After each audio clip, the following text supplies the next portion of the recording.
Bismillahirrahmanirrahim. Assalamualaikum warahmatullahi wabarakatuh. Selamat pagi Mas, Mbak dari kelas 10 IPA 1. Bagaimana kabarnya? Semoga kalian semua dalam keadaan sehat ya. Baik, pertemuan sebelumnya kita sudah mempelajari tentang sejarah penurunan dan penulisan Al-Quran pada bab 2. Nah, sekarang pada pertemuan pagi ini kita akan membahas tentang keautentikan Al-Quran, yaitu pada bab 3. Baik, langsung saja kita masuk pada pembahasan materi. Yang pertama, kita akan membahas tentang pengertian keautentikan Al-Quran.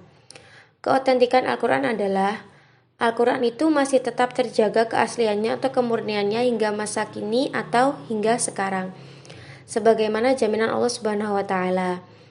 Dan sudah ditegaskan bahwa Al-Quran akan senantiasa dijaga, dipelihara kesucian dan kemurniannya. Nah, terdapat dalam Quran surah Al-Hijr ayat 9. Bismillahirrahmanirrahim. Inna nahnu nazzalna dzikra wa inna lahu lahafizun. Yang artinya, sesungguhnya kamilah yang menurunkan Al-Quran dan pasti kami pula yang akan memeliharanya. Quran surah Al-Hijr ayat 9. Seperti kita ketahui bahwasannya Al-Quran itu diturunkan oleh Allah Subhanahu wa Ta'ala kepada Nabi Muhammad atau Rasulullah Sallallahu Alaihi Wasallam. Kemudian ayat-ayat yang sudah diturunkan kepada Rasulullah itu dihafalkan oleh para penghafal Al-Quran atau para sahabat pada masa Rasulullah SAW tersebut.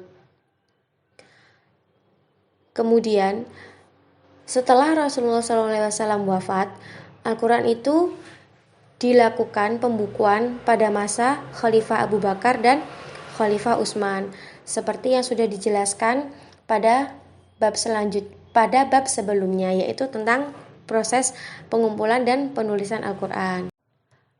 Kemudian, dalam menjaga kemurnian atau keaslian Al-Quran, bahwasanya Al-Quran itu juga mengajukan beberapa tantangan kepada atau untuk orang-orang yang meragukan kebenaran Al-Quran dan kepada orang-orang kafir. Berikut ini beberapa tantangan tersebut. Yang pertama, Al-Quran itu menantang siapapun yang meragukan kebenaran Al-Quran untuk mendatangkan semisalnya secara keseluruhan. Nah, tantangan ini terdapat dalam Quran surah At-Tur ayat 33-34. Bismillahirrahmanirrahim. Am yaquluna taqawwalah bal la yu'minun falyatu bihaditsim mislihi in kanu shadiqin. Yang artinya, ataukah mereka berkata, dia Muhammad mereka-rekanya, tidak, merekalah yang tidak beriman. Maka cobalah mereka membuat yang semisal dengannya atau Al-Quran jika mereka orang-orang yang benar.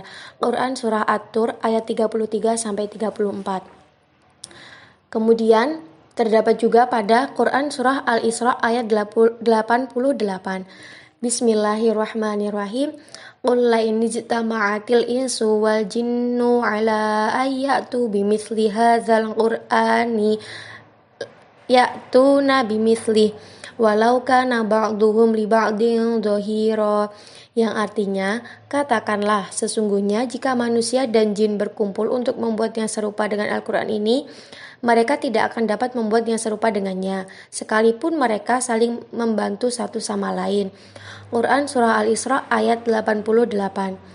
Jadi, pada tantangan yang pertama, orang-orang kafir dan orang-orang yang meragukan kebenaran Al-Quran itu ditantang untuk membuat secara keseluruhan yang seperti Al-Quran. Jadi disuruh membuat Al-Quran secara utuh. Nah, mereka tidak sanggup. Kemudian terdapat tantangan yang kedua, yaitu Al-Quran menantang siapapun yang meragukan kebenaran Al-Quran untuk mendatangkan 10 surah semisalnya. Nah, perintah atau tantangan ini terdapat dalam Quran surah Hud ayat 13. Bismillahirrahmanirrahim. Am yaqulu naftarah qul fa'tu bi'ashri surim mislihi muftarayatin wad'u man istata'tum min dunillah min dunillahi in kuntum shadiqin, yang artinya bahkan mereka mengatakan dia Muhammad telah membuat-buat Al-Quran itu. Katakanlah, kalau demikian datangkanlah 10 surah semisal dengannya Al-Quran yang dibuat-buat, dan ajaklah siapa saja di antara kamu yang sanggup selain Allah jika kamu orang yang benar. Quran Surah Hud ayat 13. Jadi yang pertama kan tadi disuruh membuat satu Al-Quran penuh atau secara keseluruhan. Kemudian tidak sanggup, lalu turun lagi tingkat tantangannya dari satu Al-Quran menjadi 10 surah. Nah, mereka tidak sanggup.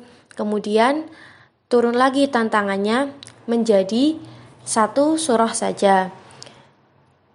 Jadi berikut ini terdapat dalam Quran Surah Al-Baqarah ayat 23. Bismillahirrahmanirrahim.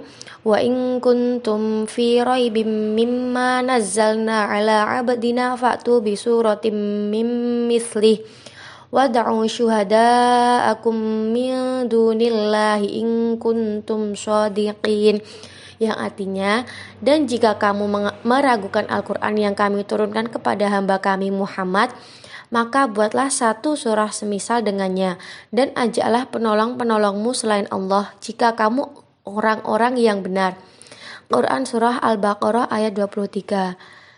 Nah, dari ketiga tantangan tersebut, bahwasanya sudah terbukti tidak ada yang dapat mendatangkan atau membuat surah yang serupa dengan Al-Quran. Maka dari itu, bahwasanya Al-Quran bukanlah buatan manusia, tetapi merupakan wahyu dari Allah yang sampai sekarang masih terjaga keaslian atau kemurniannya. Selanjutnya, kita akan membahas pada poin B tentang bukti-bukti keautentikan Al-Quran dari berbagai segi. Yang pertama, dari keunikan redaksinya. Abdul Razak Naufal dalam bukunya Al-Ijaz Al-Adad Al-Quran Al-Karim menyimpulkan beberapa keunikan dalam redaksi Al-Quran. Yang pertama, keseimbangan antara jumlah bilangan kata dengan antonimnya. Misalnya, al-hayah atau kehidupan dengan al-maut atau yang artinya kematian, masing-masing itu sebanyak 145 kali.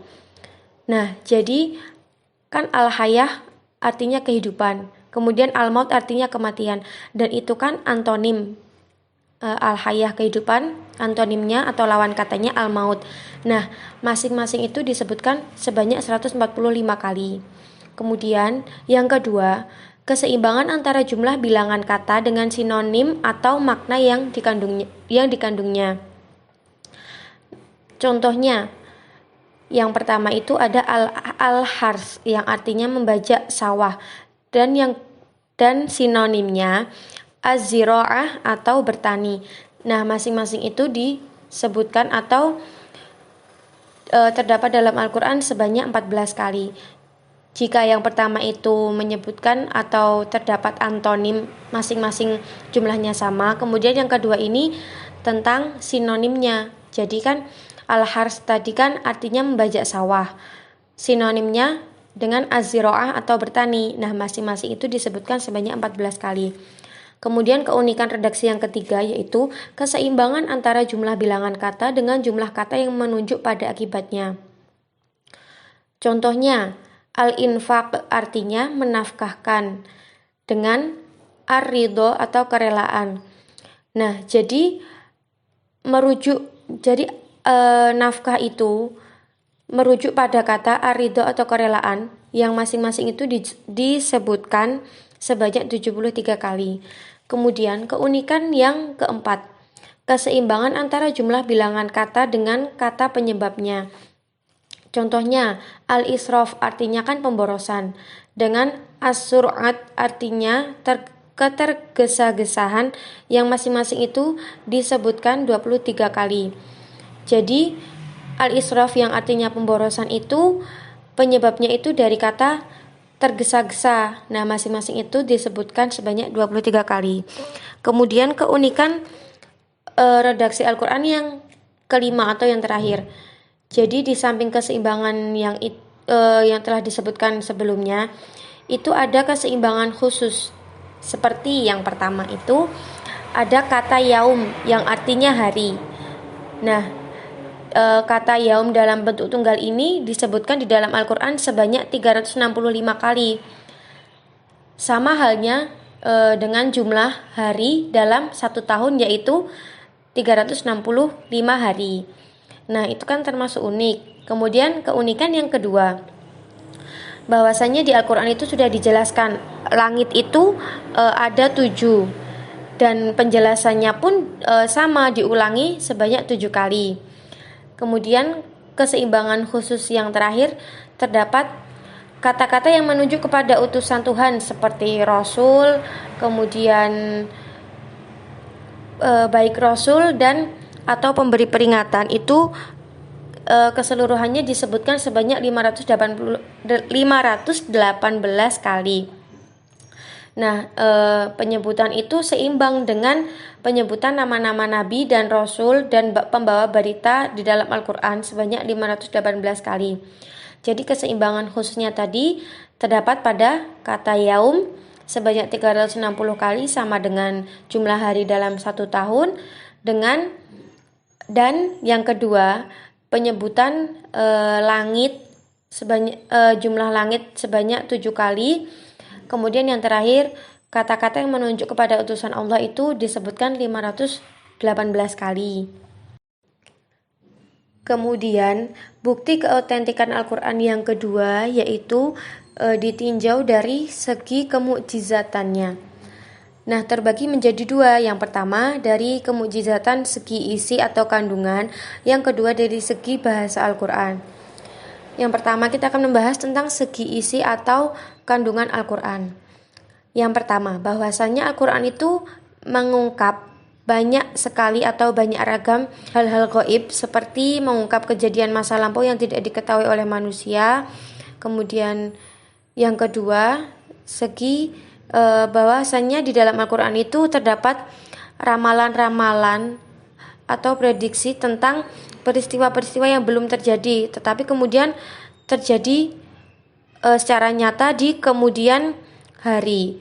Nah, kemudian yang terakhir dari segi isi kandungan itu Al-Quran bahwasanya sebagai kitab suci yang terakhir merupakan kitab yang paling lengkap daripada kitab-kitab sebelumnya. Nah, itu dari segi isi kandungan, dari segi isi atau segi kandungan Al-Quran. Kemudian segi kemukjizatan yang kedua yaitu dari segi bahasa Al-Quran. Bahwasanya Al-Quran itu kan berbahasa Arab. Nah, selain berbahasa Arab, bahwasanya Al-Quran itu memiliki beberapa keistimewaan. Yang pertama, kelembutan Al-Quran secara lafdiyah yang terdapat pada susunan suara dan keindahan bahasanya. Keunikan atau keistimewaan yang kedua, keserasian Al-Quran baik untuk awam maupun kaum cendekiawan. Jadi Al-Quran itu jika dibaca oleh orang awam atau kaum cendekiawan, bahwasanya kita dapat merasakan keagungan dan keindahan Al-Quran tersebut. Kemudian keistimewaan yang ketiga dari segi bahasa yaitu sesuai akal dan perasaan. Bahwasanya Al-Quran itu merangkum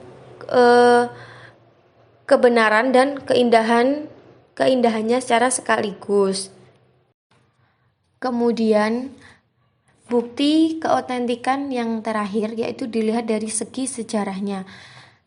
Seperti yang sudah dijelaskan pada bab sebelumnya tentang sejarah penurunan dan penulisan Al-Quran, kan Al-Quran diturunkan kepada Nabi Muhammad secara mutawatir atau berangsur-angsur selama kurang lebih 23 tahun semasa beliau itu berdakwah, yaitu di Mekah dan di Madinah.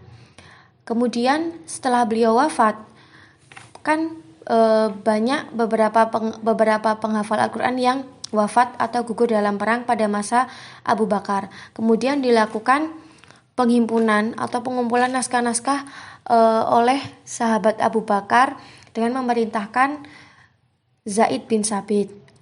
Baru kemudian setelah Khalifah Abu Bakar dilakukan pembukuan atau pengkodifikasian Al-Quran menjadi satu mushaf, yaitu pada masa Khalifah Utsman bin Affan, dan mushaf tersebut sampai sekarang masih kita gunakan atau berpegang pada mushaf tersebut, yaitu mushaf Utsmani.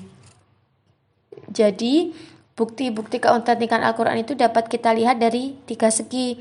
Yang pertama dari segi keunikan redaksi Al-Quran, dan yang kedua dari segi kemukjizatan, dan yang terakhir ditinjau dari segi sejarah penurunannya.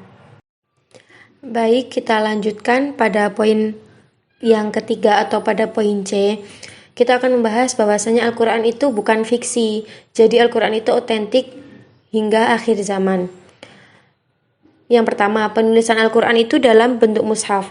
Seperti kita ketahui, Al-Quran itu kan diturunkan kepada Rasulullah SAW, kemudian dihafalkan oleh beberapa sahabat penghafal Al-Quran, hingga dilakukan pembukuan sampai pada masa Khalifah Utsman bin Affan. Nah, para sahabat itu menghafalkan dari zaman Nabi Muhammad sampai zaman Khalifah Utsman yang dilakukan pembukuan. Jadi hafalan-hafalan Al-Quran atau ayat-ayat Al-Quran wahyu Allah itu terjaga hafalannya oleh para sahabat pada masa Rasulullah sampai pada masa Khalifah Utsman bin Affan. Nah, untuk mengukur keautentikan Al-Quran sudah disebutkan sebelumnya atau pada poin A tadi, bahwasanya Al-Quran itu mengajukan atau membuat beberapa tantangan kepada orang-orang yang meragukan kebenarannya dan orang-orang kafir untuk membuat, yang pertama tadi kan disuruh membuat sepenuhnya atau keseluruhan Al-Quran, keseluruhan kitab yang seperti Al-Quran. Kemudian tantangan yang kedua kan disuruh membuat 10 surah semisal Al-Quran, dan yang terakhir diperintahkan untuk membuat satu surah semisal Al-Quran. Nah, dari 3 tantangan yang sudah diajukan itu kan mereka tidak mampu semua. Nah, itu membuktikan bahwasanya Al-Quran itu bukan dibuat oleh manusia, tetapi diturunkan oleh Allah dan terjaga kemurniannya atau keasliannya, dan tidak ada yang bisa meniru atau menyamainya, bahkan menandinginya. Dari situ kita bisa mengetahui, kan tadi Al-Quran sudah terbukti keautentikannya, tidak ada yang bisa menirunya. Maka dari itu semua isi Al-Quran itu terjaga kemurniannya, jelas gitu loh, keautentikannya, tidak ada yang menyamainya, seperti itu. Dan yang terakhir yaitu poin D, tentang aspek pendukung keautentikan Al-Quran. Yang pertama, aspek keseimbangan yang sangat serasi antara kata-kata yang digunakannya. Nah, menurut Abdul Razak Nafwal tadi yang sudah disebutkan pada pembahasan keunikan redaksi Al-Quran, kan sudah disebutkan beberapa keseimbangan yang sudah ada di dalam Al-Quran, yaitu tentang keseimbangan antara jumlah bilangan kata dengan antonim, dengan sinonimnya, kemudian keseimbangan kata dengan kata yang merujuk pada akibatnya, dan juga keseimbangan antara jumlah kata dengan kata penyebabnya, dan yang terakhir yaitu tentang keseimbangan khusus yang tentang ada 365 hari tadi, terus ada 7 langit, dan yang terakhir tadi ada 518 penyebutan utusan Allah tadi. Jadi itu termasuk, jadi yang sudah disebutkan dalam tentang keseimbangan jumlah-jumlah kata pada keunikan redaksi tadi, itu juga menjadi aspek pendukung keautentikan Al-Quran dari segi keserasian kata yang digunakan. Kemudian yang kedua, aspek bukti dari berbagai isyarat maupun pemberitaan gaibnya. Tadi juga sudah dijelaskan pada bukti keautentikan Al-Quran dari segi kemukjizatannya, bahwasanya Al-Quran itu kan juga menjelaskan beberapa tentang hal-hal gaib. Misalnya tadi tentang Fir'aun, tentang jasad Fir'aun yang diselamatkan oleh manusia. Kemudian yang terakhir, aspek pendukung yang terakhir yaitu aspek adanya berita-berita atau isyarat ilmiah dari Al-Quran. Jadi Al-Quran itu bukan hanya membahas tentang keagamaan saja, tetapi Al-Quran juga menjelaskan beberapa tentang hal-hal ilmiah atau isyarat ilmiah, seperti membahas tentang tumbuhan, tentang pasangan, tentang bahwasanya disebutkan pasangan dalam alam tumbuh-tumbuhan. Kemudian disebutkan juga tentang kebangkitan, tentang penciptaan manusia, dan hal-hal ilmiah yang lainnya. Jadi sudah jelas seperti yang sudah dijelaskan tadi, bahwasanya sampai saat ini Al-Quran itu masih terjaga keotentikannya, tidak ada yang menyamai, tidak ada yang bisa membuat kitab serupa atau sama seperti Al-Quran. Karena seperti kita ketahui bahwasanya Al-Quran itu kan diturunkan kepada Nabi Muhammad, kemudian dilakukan penulisan dan pembukuan pada masa Khalifah Utsman, hingga sampai saat ini kita masih memakai Al-Quran yang berpedoman pada Mushaf Utsmani. Dan dari pembelajaran ini kita juga tahu beberapa keunikan-keunikan yang terdapat di dalam Al-Quran, dan beberapa bukti-bukti yang menjadikan bahwa itu tuh memang Al-Quran sangatlah otentik, tidak ternodai atau tidak dirusak oleh hal-hal lain yang ada di dunia ini. Jadi memang sudah terjaga keotentikannya. Dan sudah disebutkan tadi di dalam Quran surah Al-Hijr ayat 9, bahwasanya Allah memang menurunkan dan Allah pula juga akan menjaga kemurnian dan keasliannya. Seperti itu. Baik, Ibu rasa sudah cukup pembahasan atau penjelasan materi pada pembelajaran hari ini. Jangan lupa Mas Mbak di kelas ini, kelas 10 IPA 1, menuliskan atau melakukan presensi di kolom komentar di bawah ini dengan menyebutkan nama, nomor absen, dan kelas. Baru kemudian setelah menuliskan komentar, kemudian mengisi Google Form yang pada link yang sudah Ibu sediakan di deskripsi box di bawah ini, dengan nanti menyampaikan beberapa kalimat inti tentang materi pada pagi hari ini. Terserah kalian mau menulis seperti apa, yang penting berkaitan dengan materi pada pagi hari ini. Boleh 1 kalimat atau 2 kalimat, yang penting berhubungan dengan materi pada hari ini. Sekian dari Ibu. Apabila ada salah kata, Ibu mohon maaf. Terima kasih sudah menonton, sudah menyimak. Semoga bermanfaat. Wassalamualaikum warahmatullahi wabarakatuh.